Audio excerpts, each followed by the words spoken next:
Good to go. Okay. So this is what I want you to do is just trust the exercise, go with the exercise, work with it. Trust that the breath work is designed to assist you in improving your lung capacity, and hopefully the knock-on effect is your VO2 max will improve. Now, to know whether it's improved, you need to monitor it, so either in a lab setting or with a monitor, whether it's a Garmin or something similar to that, but you need to know what your VO2 max is now. This kind of exercise you need to practice every day. It's not about how much you do. I don't care if you do it for an hour or 10 minutes, but it has to be every day, because your body needs to learn how to move the fascia, which is the connective tissue of the body. So I recommend, depending on how strong you are, start with like 6 kg, maybe go up to 10 kg. You can use kettlebell, is easy to do. A sandbag is even better. And this is a Neigong. Neigong means internal work. So Neigong generally is the older word for Qigong, but Neigong has more of a history based in martial arts and what we call internal martial arts, and it's for generating power. So this is actually a very basic, rudimentary exercise. It's not anything esoterically fancy, but you need to work with it. So you need a soft surface. You can do this on the floor. I'm just doing it on the bench because it's easier to film. And you keep your knees up. You hold the weight on your belly, and you want a position where you feel that you could get your hand underneath the spine. And so it's kind of like you're slightly arching, sticking your sacrum into the ground. So now I have a gap here. So this technically is not a good posture, but what you do is you take hold of your weight, support it gently. You don't want to grip on, you don't want any tension.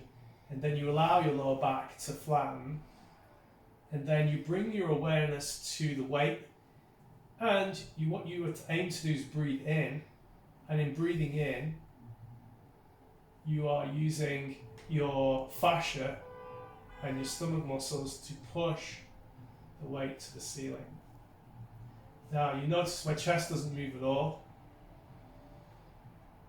but I bring the breath, and I still have breath in there, but I can still talk because the breath is held in the very low portion of the lung. And if I breathe out, and most of the time when we're talking from up here and breathing and talking and from here, and that's very inefficient, puts a lot of pressure on the heart. So by practicing with a weight, we're engaging the pelvis, so we're making sure that lower back now is flattened, and we're breathing in through the nose.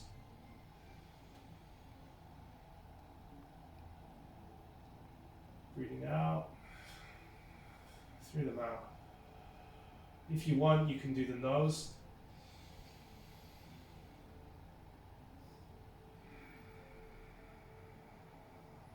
If you get this right, you will feel a sensation also physically in the upper part of the body.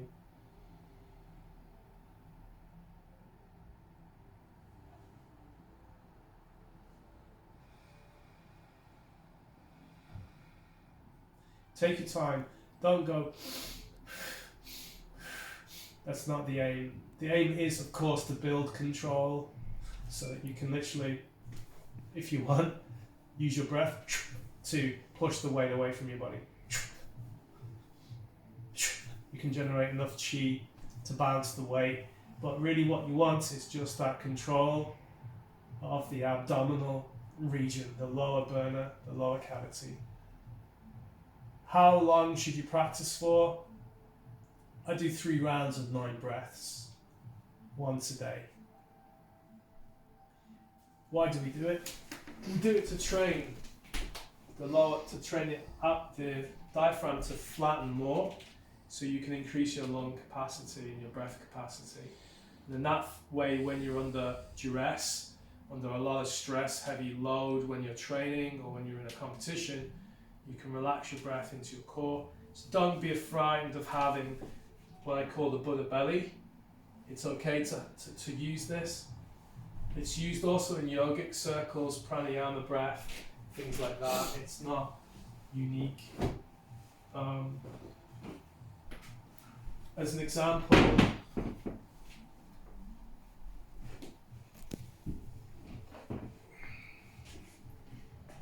so the idea is you should be able to push your body back with your breath. So I'm not using any muscles. My breath is tipping me backwards. So the fascia is pushing.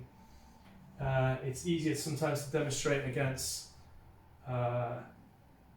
like out there in reception, against the reception desk, pushing away, because it's an angle that you can see. But it's quite subtle. Ultimately, that's the first stage.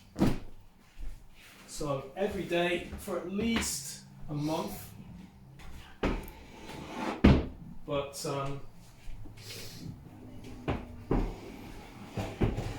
eventually what you're aiming to build is the capacity to go into Iron Bridge. And so now you're using your breath to support your body off the floor. So you're not using muscular strength, you're using fascial. But don't do that. That's just a demonstration of body control. The idea with that is bringing the breath here brings a lot of power into your breathing. So I'm not physically that fit, like I don't run very far, I don't hike so much, but if I need to, I can draw on that extra breath to keep the stress load down. So I would do 3 times 9 breaths every day. Make sure you measure your VO2 max every time that you're training consistently, at least for the first month. So if you train 3 times a week, every time you train, measure it. If you have a heart monitor, if not, if you're working in the lab, get it done in a lab setting. Train the breath for a month every day. It should take you 5 minutes to do.